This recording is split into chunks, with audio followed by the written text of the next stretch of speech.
क्या पढ़ाएं?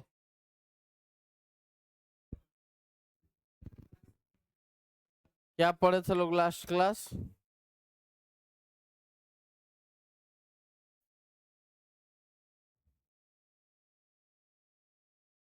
हम्म।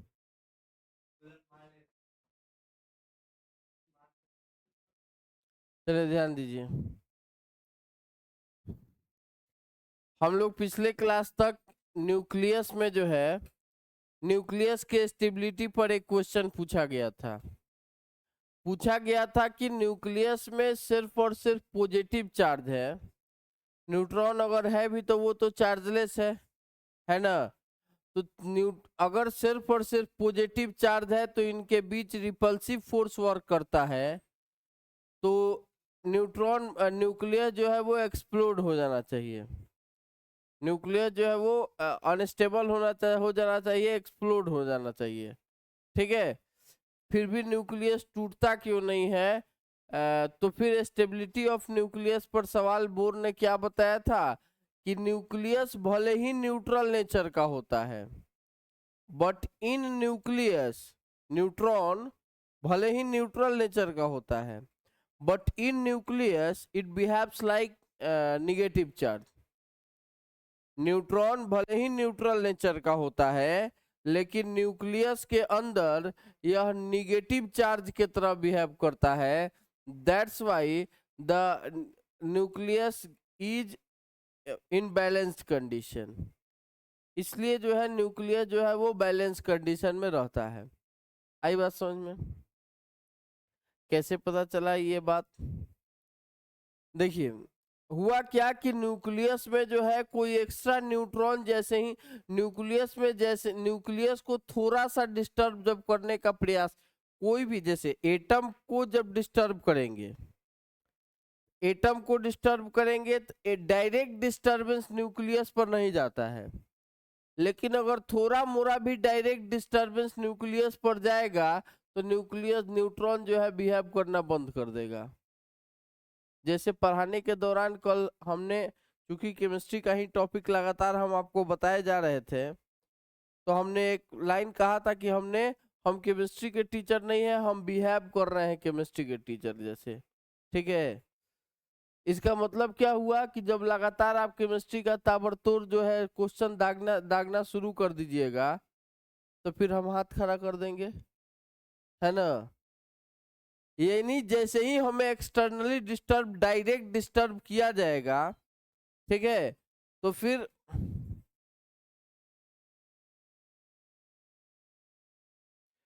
फिर क्या होगा? अ, हम अनबैलेंस हो जाएंगे और जो हम केमिस्ट्री के टीचर जैसा बिहेव कर रहे थे बिहेव करना बंद कर देंगे। ठीक है। ऐसा ही फिनोमेनन देखा गया। न्यूक्लियस में एक एडिशनल न्यूट्रॉन को इंसिडेंट कराया गया, एक न्यूट्रॉन को उसमें इंटर कराया गया। इंटर कराया गया तो क्या देखा गया, आइए इस बात पर चर्चा किया जाए। ठीक है। हम लोग बात करने जा रहे हैं अभी, देखिए ये यहाँ ये हो गया न्यूक्लियस जिसमें प्रेजेंट है प्रोटॉन और न्यूट्रॉन, जिसमें प्रेजेंट है प्रोटॉन और न्यूट्रॉन, है ना। यह बैलेंस्ड कंडीशन में है, यह जो है बैलेंस कंडीशन में है। और बैलेंस इसलिए है क्योंकि न्यूक्लियस के अंदर यह जो न्यूट्रॉन है वो न्यूट्रल नहीं बल्कि निगेटिव चार्ज की तरह बिहेव करता है। माने इस ये जो है एक फैमिली है जिसमें कौन कौन रह रहा है, पापा मम्मी भाई बहन, ये लोग रह रहा है लोग, है ना। अब बड़ा बैलेंस कंडीशन में रह रहा है। ठीक है। इसमें एक एक्सटर्नल एजेंट को इंटर करा दिया गया, है ना। इसमें एक एक्सटर्नल एजेंट को इंटर करा दिया गया। समझ रहे हैं कौन है? इसमें का एगो लड़का का शादी हो गया, है ना। घर में कौन आ गई, अब एगो बहू आ गई। ठीक है। आइए समझिए क्या हुआ इसके बाद। तो देखिए उसके बाद क्या होगा। हमने क्या कहा कि एक घर था, खूब बढ़िया हंसता खेलता घर था। उस घर में कौन कौन रहता था? माँ बाप भाई बहन सारे लोग खुशी से रहते थे, ठीक ना। अचानक क्या हुआ, उसमें के एक लड़के का शादी हुआ और उसमें एक एक्सटर्नल फैमिली में एक एक्सटर्नल फैक्टर इंटर कर गया, है ना। तो एक्सटर्नल फैक्टर इंटर किया तब उसके बाद तक कहानी बदलेगा, है ना। जो घर था वो घर ना रह के रूम बन जाएगा, जो घर था वो घर ना रह के अब क्या बन जाएगा? रूम बन जाएगा, बनेगा ना जी। देखिए होगा क्या, समझिए बात को। वो जो लड़का था, जाहिर सी बात है शादी पहले बड़ा लड़का का ही होगा, है ना। तो वो जो है बड़ा काम कर रहा था, माने पूरे फैमिली का जो है रिस्पॉन्सिबिलिटी जो है अकेले ये कर रहा था, अकेले कैरी कर रहा था। यानी पूरे फैमिली को बाइंड करने का काम वो लड़का रखा था, कर रहा था। यहाँ पर न्यूट्रॉन क्या कर रहा है? पूरे न्यूक्लियस को बाइंड करने का काम कर रहा है। और वो एक्सटर्नल फैक्टर आएगा, वो कहेगी कि सब आप ही कीजिएगा, सब काम आप ही को करना है, अब बाकी लोग यहाँ ऐश करने के लिए है ना। ठीक है। तो अब देखिए कंसेप्ट थोड़ा सा चेंज हो जाएगा, ठीक है। कंसेप्ट थोड़ा सा चेंज हो जाएगा, अब फैमिली जो है थोड़ा सा कमजोर हो जाएगा, ठीक ना। अब फैमिली हो गया। उसी तरह इन न्यूट्रॉन गया इस न्यूक्लियस में, ध्यान दीजिए क्या किया इन न्यूट्रॉन गया इस न्यूक्लियस में, न्यूट्रॉन से पूछा कि तुम सब तो न्यूट्रल नेचर का है सब जी, में निगेटिव नेचर का भी है, तरह का है बिहेव कर रहा है। तो कह रहा है कि अरे निगेटिव नेचर की तरह बिहेव कर रहे हैं तभी तो न्यूक्लियस बाइंडेड है, तभी तो न्यूक्लियस बंधा हुआ है। तो बोला अरे पागल, बाहर सब कहता है सबकी न्यूट्रल है, बाहर सब कहता है कि न्यूट्रल है, इसके पास कोनो चार्जे नहीं है। केमिस्ट्री वाला लोग बतेबे नहीं करता है कि हाँ ये जो है निगेटिव नेचर की तरह बिहेव करता है ना। तो क्या केमिस्ट्री वाले लोग नहीं बताता है?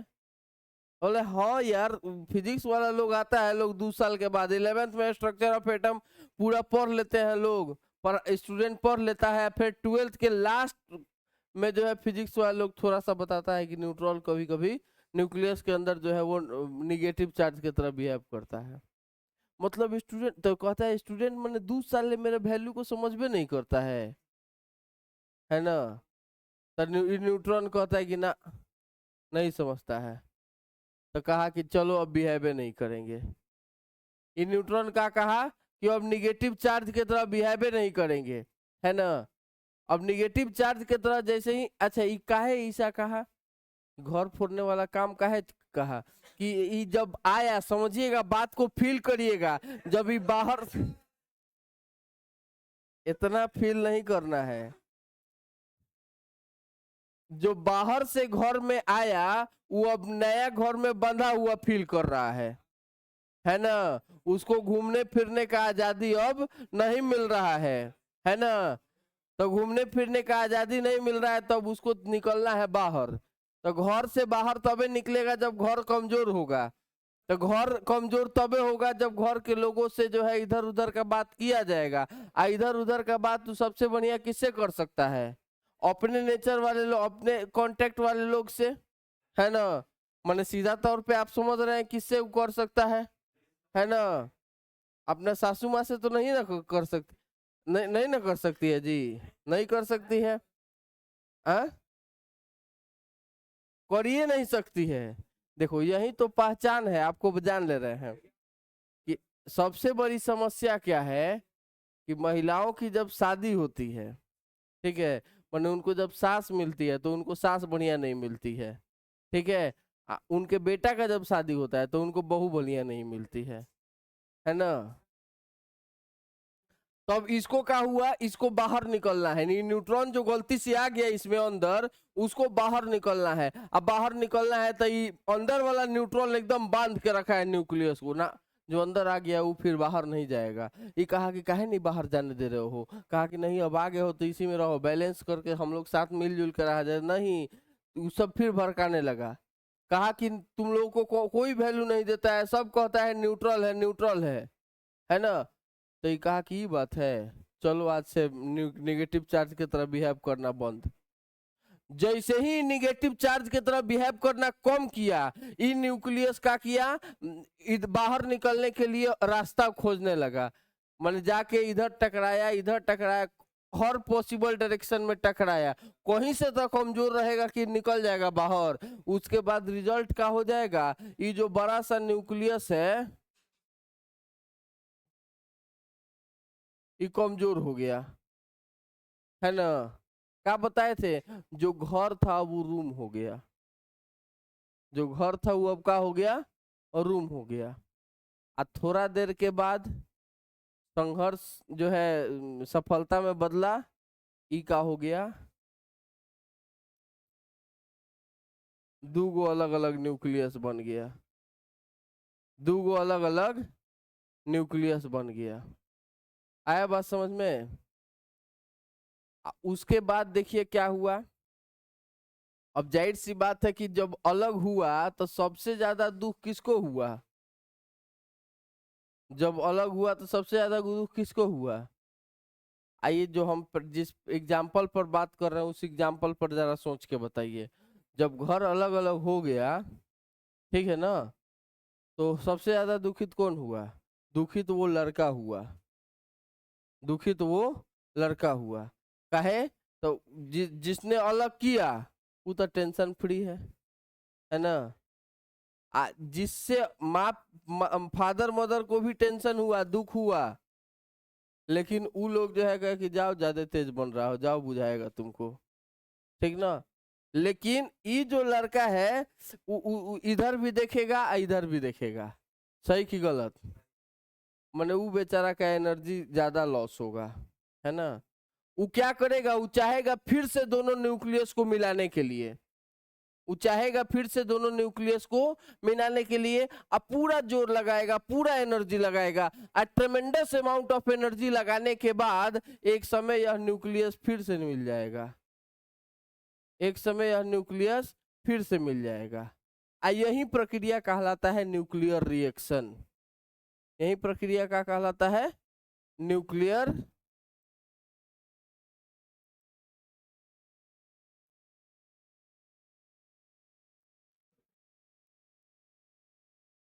न्यूक्लियर का स्पेलिंग सही है,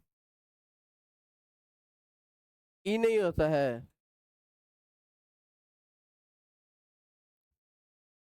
ठीक है, तो देखो पहले क्या हुआ, न्यूक्लियस टूटा, है ना। तो न्यूक्लियस का टूटना कहलाता है न्यूक्लियर फिजन, और न्यूक्लियर एफ आई, और न्यूक्लियर का जुड़ना कहलाता है फ्यूजन। ठीक है, ओवरऑल आप बात को समझ गए हैं कि वह रिएक्शन जिसमें एटम का न्यूक्लियस इन्वॉल्व हो न्यूक्लियर रिएक्शन कहलाता है। ठीक है, समझ में आया इतना बात, कोई दिक्कत नहीं ना, दिक्कत है तो आगे ध्यान रहे, आगे आपके साथ कभी न्यूक्लियर रिएक्शन वाला कंसेप्ट अप्लाई नहीं होना चाहिए, ठीक ना। ये अप्लाई ना हो इसके लिए क्या करना होगा, ये अप्लाई ना हो इसके लिए कर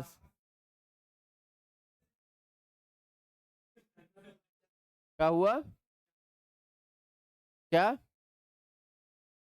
एक्सटर्नल फैक्टर, एक्सटर्नल फैक्टर अच्छा नहीं होता है, नहीं होना, हो, होता ही नहीं है। आ? अच्छा, अच्छा मैंने क्या किसी का चेहरा देख के आप थोड़े, आप बात अगर अच्छा का कह रहे हैं तो आप जान लीजिए भूत प्रेत और सुशील महिलाएं ये सिर्फ मन का वहम है, इससे सच्चाई से कोई लेना देना नहीं है। आई बात समझ में, कोई कोई दिक्कत। आ रुको रुको रुको, क्या मेरे एक्सपीरियंस नहीं, एक्सपीरियंस हम देखते हैं ना, चीजों को देखते हैं ना। अब मान लो तुम लोग को हाँ,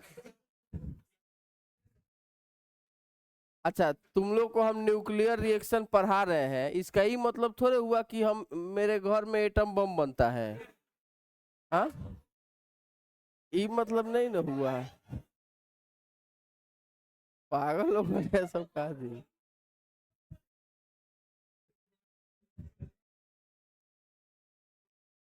चल हो गया।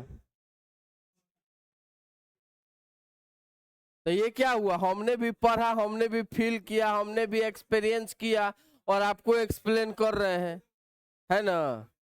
ऐसा नहीं है कि हम जो बता रहे हैं वो हमारे साथ हुआ है तबे हम बताए, नहीं। हम दूसरे पर दे, अब जाहिर सी बात है होगा।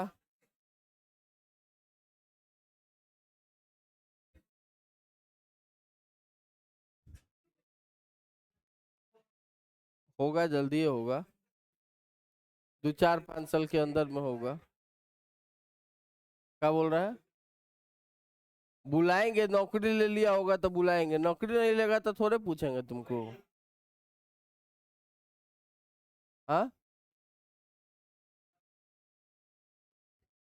फोन करेंगे एक बार प्रधानमंत्री के लगे। तो हमको चिंता क्या है? अभी हमको मेरे पावर को तुम सब छोटा मोटा आदमी समझता है।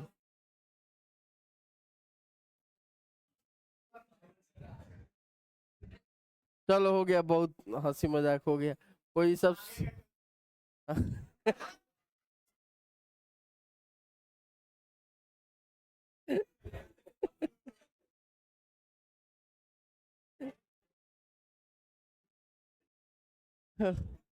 चलो ठीक है, हो गया, बहुत बढ़िया।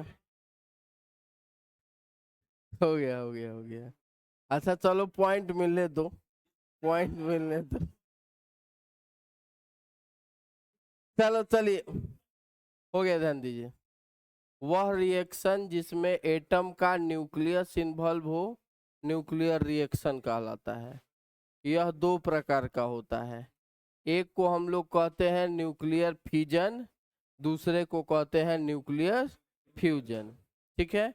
जब कोई एक बड़ा एटम, ठीक है, बड़ा एटम जिसका बड़ा, एक्चुअली न्यूक्लियस जैसे जैसे बड़ा होता है ना, उसके पास अनस्टेबिलिटी ज्यादा आता है। बात हम इतना जब फैमिली पर बात कर रहे हैं तो ये तो बात आप समझ रहे हैं कि फैमिली जितना बड़ा होगा अनस्टेबिलिटी उतना ज्यादा होगा, है ना। तो न्यूक्लियस जैसे जैसे बड़ा होगा तो उसका अनस्टेबिलिटी ज्यादा होगा। और जैसे ही उसमें एक्सटर्नल न्यूक्लियस जब इंटर कराया जाएगा, जिसको हम लोग कहते हैं अपने फिजिक्स के लैंग्वेज में बॉम्बार्डिंग ऑफ न्यूट्रॉन, है ना। तो एक्सटर्नल न्यूट्रॉन जब इसमें इंटर कराया जाएगा तो वो न्यूक्लियस कमजोर होगा और न्यूक्लियस 2 भागों में टूट जाएगा। 2 भागों में टूटने का यह जो प्रक्रिया है वो न्यूक्लियर फिजन कहलाएगा। 2 भागों में यह जो टूटने का प्रक्रिया है उसे हम लोग क्या कहते हैं, न्यूक्लियर फिजन कहलाएगा। ठीक है। आइए बात किया जाए फिजन के बारे में।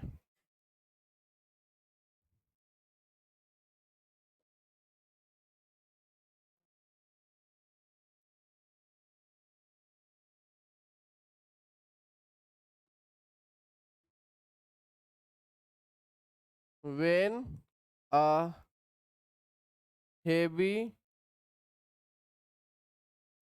nuclei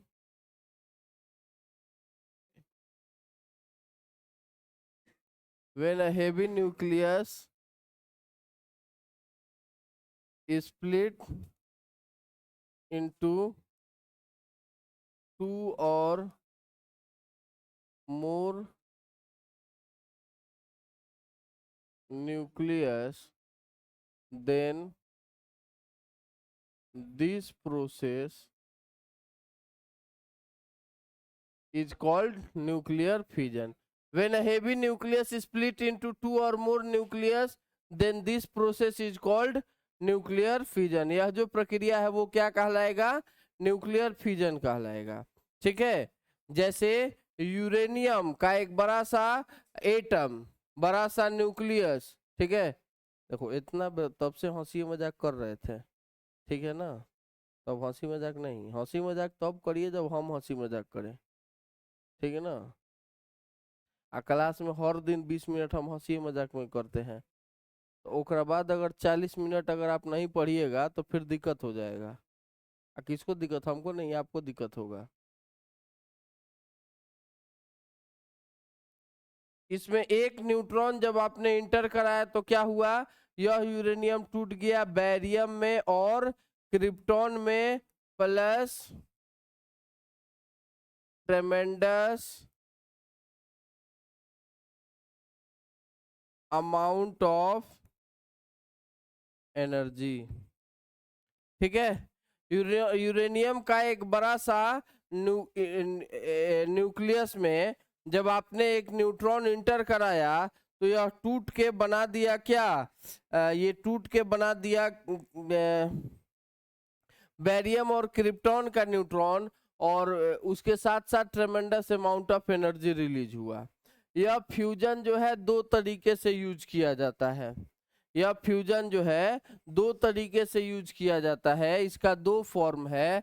एक है इसका कंट्रोल्ड फॉर्म, जो इस एडवांटेज देता है इसका, है ना, लिखते हैं। इसका है दो फॉर्म, एक तो है कंट्रोल्ड फॉर्म और दूसरा है अनकंट्रोल्ड फॉर्म। एक है इसका कंट्रोल्ड फॉर्म और दूसरा है इसका अनकंट्रोल्ड फॉर्म। कंट्रोल्ड फॉर्म में क्या हो गया? तो कंट्रोल्ड फॉर्म में होता क्या है, जैसे इसमें एक न्यूक्लियस, देखिए होता क्या है, जैसे हमने यूरेनियम को ही एक जब एक्स्ट्रा न्यूट्रॉन दिया, यूरेनियम का एक एटम है जिसमें हमने एक एक्स्ट्रा न्यूट्रॉन दिया। इसमें एक चीज और आप लोग ऐड कर देंगे, बैरियम क्रिप्टॉन और 3 न्यूट्रॉन। इसमें एक और चीज तब प्लस में लिखेंगे ट्रेमेंडस amount of energy. Barium krypton और उसके साथ 3 गो एक्स्ट्रा न्यूट्रॉन भी निकलता है। 3 गो एक्स्ट्रा न्यूट्रॉन रिलीज हो जाता है, फ्री हो जाता है, बाहर निकल जाता है।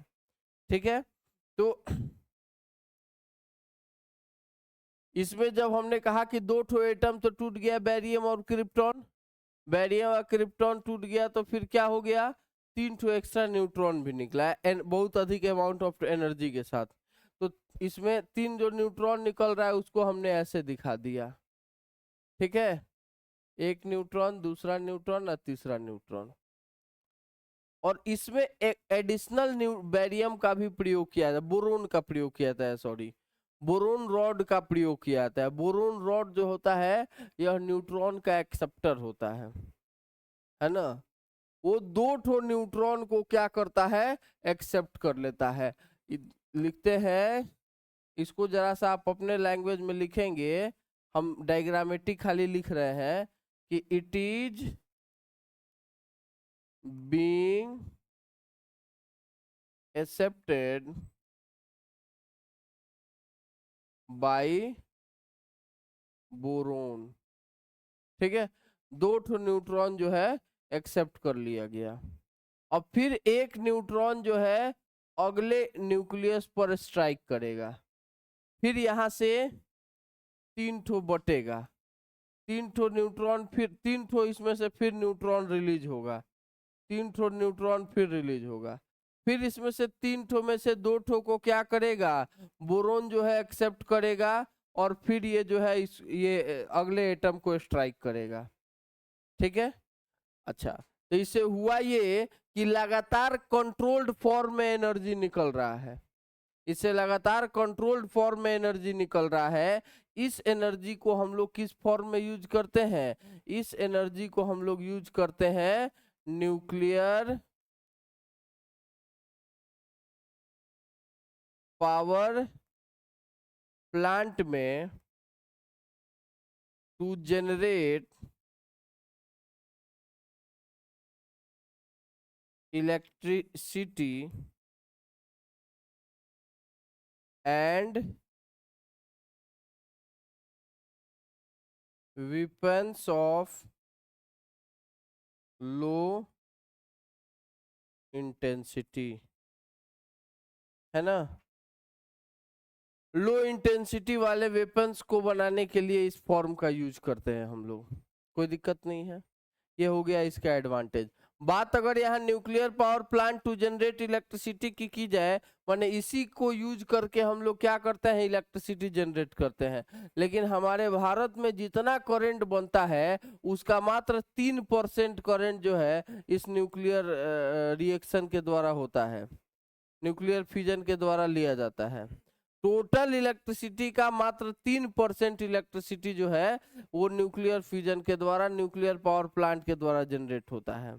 बाकी जो है डैम वगैरह से जो भी इलेक्ट्रिसिटी बनता है उसके कारण बाकी सप्लाई होता है। सबसे अधिक जो है इसका यूज किया जाता है किसमें, जापान में। न्यूक्लियर पावर प्लांट का बात की जाए तो न्यूक्लियर रिएक्शन से सबसे ज्यादा न्यूक्लियर एनर्जी को सबसे ज्यादा इलेक्ट्रिकल एनर्जी में कोई कंट्री यूज करता है तो दैट इज जापान। ठीक है, और जापान में इतना यूज किया जाता है कि समझिए कि आज के डेट में वहाँ के सारे एनर्जी, ट्रेन वगैरह सब इलेक्ट्रिसिटी से चलता है, और सारा का सारा सप्लाई कहाँ से, इसी न्यूक्लियर पावर प्लांट से होता है। और आप जान के बड़ा आश्चर्य होइएगा कि एक लड़की थी, एक स्टेशन पर जो है माने एक स्टेशन से दूसरे स्टेशन पर जाती थी, वो नजदीक में कोई कॉलेज था, वहां ग्रेजुएशन करती थी, और उस स्टेशन से सिर्फ वही लड़की चढ़ती थी, उस स्टेशन से सिर्फ और सिर्फ वही लड़की चढ़ती थी। ठीक ना, माने वो लड़की जो है उस ट्रेन पर डिपेंड होके 3 साल का डिग्री लेने के लिए, डिग्री उसको लेना था। उसको प्लान किया गया जापान के गवर्नमेंट के द्वारा कि हम इस स्टेशन को बंद कर देंगे। जाहिर सी बात है, लगातार जब पैसेंजरें नहीं है तो स्टेशन को बंद करने में कोई बुराई नहीं है।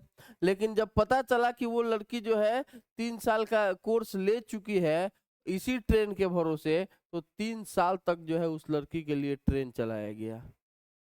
3 साल तक जो है उस अकेली लड़की के लिए ट्रेन चलाया गया। तो इसको कहा जाता है क्या, इसको एजुकेशन को इम्पोर्टेंस देना। तो वो देश आगे नहीं बढ़ेगा तो कौन बढ़ेगा, वो देश आगे नहीं बढ़ेगा तो कौन बढ़ेगा।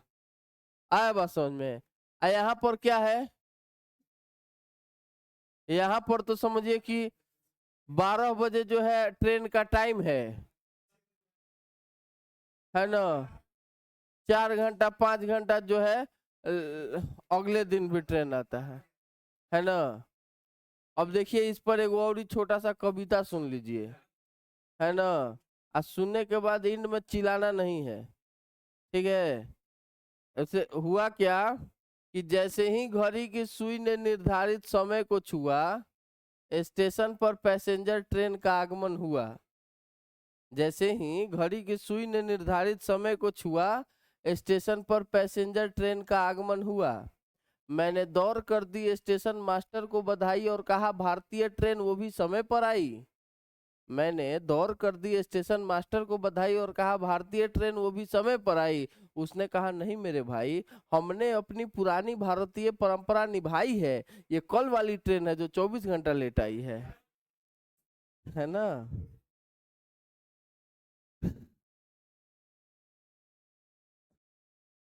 तो ये क्या कहा गया कि ये जो है इलेक्ट्रिसिटी जनरेट करने के लिए किया गया और लो इंटेंसिटी का वेपन्स बनाने के लिए किया गया।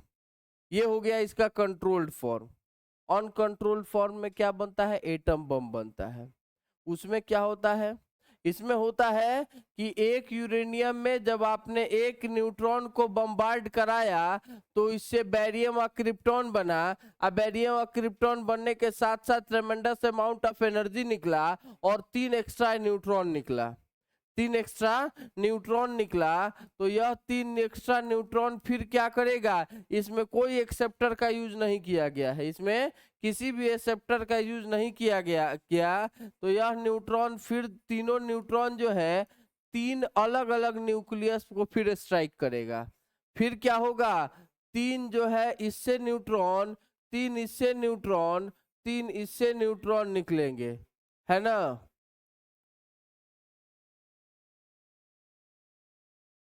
फिर इतना सारा फिर अलग अलग न्यूक्लियस को स्ट्राइक करेगा, इतना हाई रेट से एनर्जी लगातार बढ़ते चला जाता है। बात इधर जब हम लोग तो जापान का डिस्कशन किए थे, और इधर भी जब आएंगे तो जापान का ही डिस्कशन होगा। सबसे ज्यादा अगर अनइफेक्टेड इस चीज से कोई अगर है तो जापान ही इफेक्टेड है। आप पढ़े होंगे हिरोशिमा और नागासाकी में जैसे एटम बम गिराया गया, और ऐसा माना जाता है कि शायद आज भी वहां के लोग इससे अफेक्टेड हैं, है ना। आ रही ये बात समझ में? तो न्यूक्लियर रिएक्शन का ये कंसेप्ट है हम लोग का। अब देखिए न्यूक्लियर रिएक्शन जब होता है, ठीक ना, तो न्यूक्लियर रिएक्शन जब ये हो रहा है तो होने के साथ साथ ये क्या करता है, 3 तरह के रेज को निकालता है, अल्फा रेज, बीटा रेज और गामा रेज। खैर अभी तो हम लोग बात कर रहे थे किस बारे में, न्यूक्लियर फ्यूजन के विषय में। आइए बात कर लिया जाए फ्यूजन के बारे में, ठीक ना।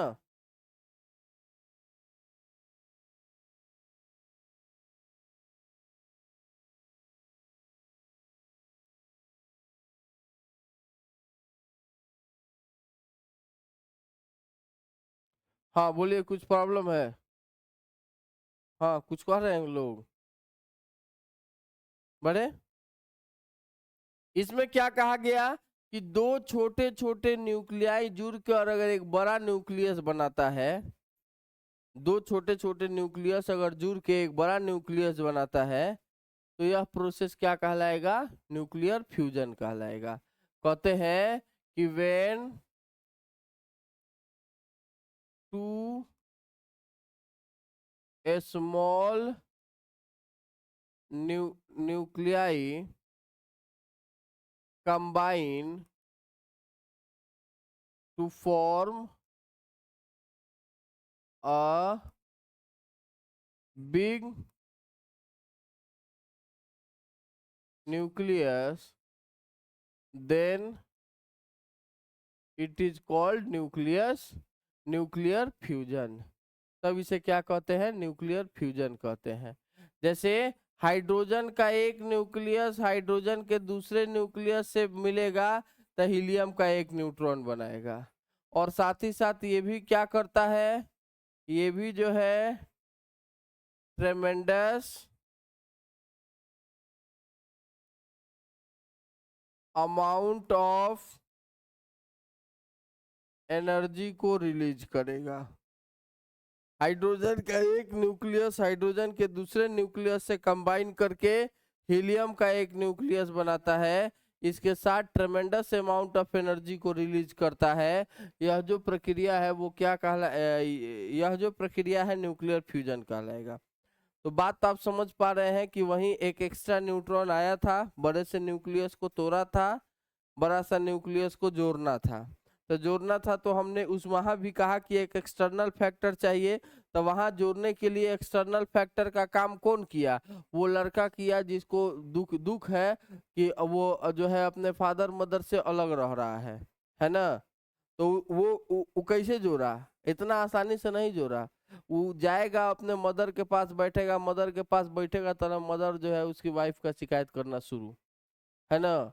माँ के पास जैसे ही बैठेगा, माँ जो है उसके पत्नी का शिकायत करना शुरू कर देगी कि तुम्हारी वाइफ ऐसे है, तुम खाली उसी का बात सुनता है, हमारा बात नहीं सुनता है, ये वो दिस दैट बहुत सारा बात कह दी, है ना। तो अब वो सीधा सीधी बात क्या कहता है, अरे छोड़ो ना, वो तो मूर्ख है, उसका बात का तुम क्या, तुम समझदार हो ना, तुम उसके बात को इग्नोर करो। माँ एकदम खुश हो जाती है, बेटा मेरे कंट्रोल में है ना।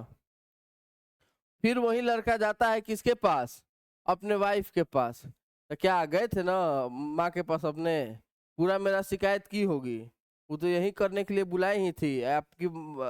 पूरा जो है मैंने किसी ने बड़ा सुंदर बात कहा है कि अगर आपको अपने फैमिली में कोई कमी नजर नहीं आता है तो आप शादी कर लीजिए, है ना। आपको अपने फैमिली में कोई कमी नहीं नजर नहीं आता है तो आप शादी कर लीजिए, ठीक ना। तो फिर भरपूर कमी दिखाई देने लगेगा, ठीक है। हर चीज में कमी, सही बात कहा, हर चीज में कमी। यहाँ पर ऐसे होता है, मेरे यहाँ तो ऐसे होता है ना। होता है? बताइए ईमानदारी से, होता है कि नहीं होता है? होता है ना जी? क्या कह रहे हो? तो अब तुम सब जान रहा है सब। तू इतना सीधा है।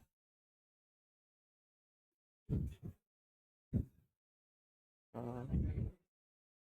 अब कह रहा है कि हम मैंने 4 गो शादी थोड़े किए हैं। हम भी तुम्हारे ही जैसा है।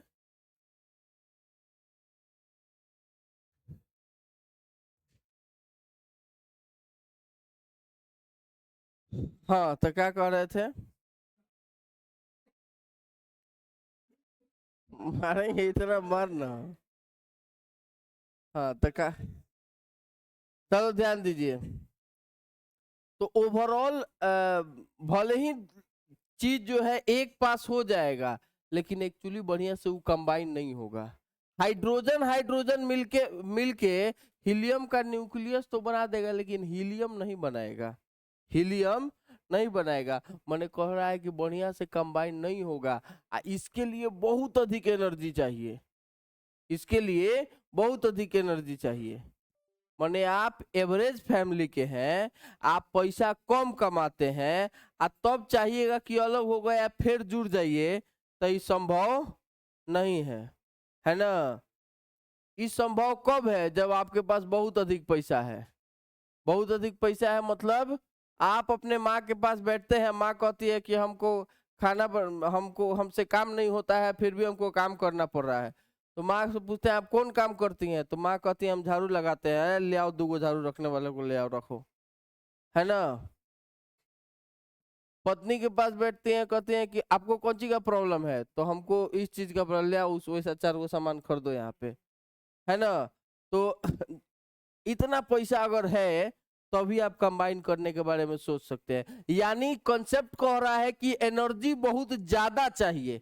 एनर्जी जो है बहुत ज्यादा चाहिए। इतना एनर्जी साधारण लोगों के द्वारा से बियर नहीं होगा। मतलब कि इतना एनर्जी आप अर्थ पर अप्लाई नहीं कर सकते हैं। नहीं तो इतना एनर्जी में अर्थ के जिस हिस्से में इतना एनर्जी दीजिएगा उतना हिस्से खराब हो जाएगा। इसलिए अर्थ पे ये चीज संभव नहीं है। अर्थ पे ये चीज संभव नहीं है। ठीक है ना? इसलिए ध्यान रखिएगा। लड़ना है झगड़ना है, लेकिन एके लगे रहना है। आया बात समझ में? इसलिए कि जैसे ही चीज अलग हो गया, क्या क्या कह रहा है कंसेप्ट कि अर्थ पर फिर से जुड़ना संभव नहीं है। आया बात समझ में? कोई दिक्कत? टॉपिक में तुम लोग को ज्ञान का बात ज्यादा बता देते हैं। है ना?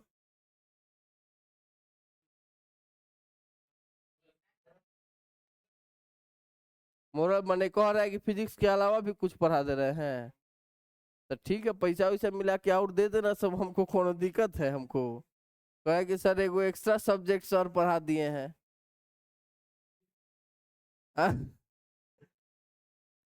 चलिए तो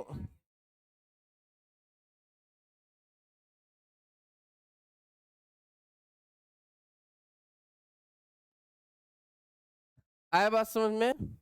सोलर एनर्जी जो कि अल्टीमेट सोर्स ऑफ एनर्जी है, इसमें न्यूक्लियर फ्यूजन भी होता है, फ्यूजन भी होता है ना? फ्यूजन का सबसे बेहतरीन उदाहरण यही सोलर एनर्जी है। ठीक है? ये हो गया हम लोगों का न्यूक्लियर रिएक्शन का कंसेप्ट। अब न्यूक्लियर रिएक्शन जब होता है तो 3 तरह के रेज निकलते हैं।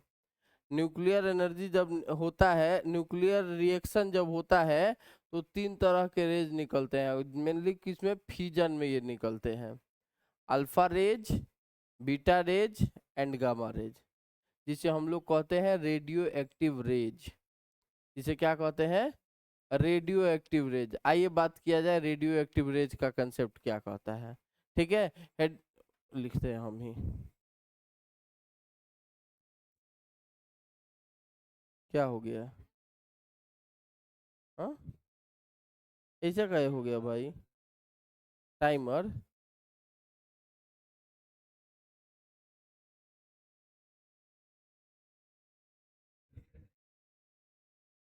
ये हमको रोक दिया है सब।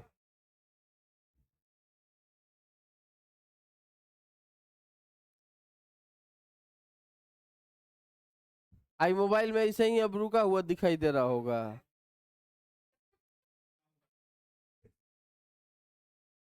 कब से देख रही, बोलना नहीं है। हाँ। हाँ?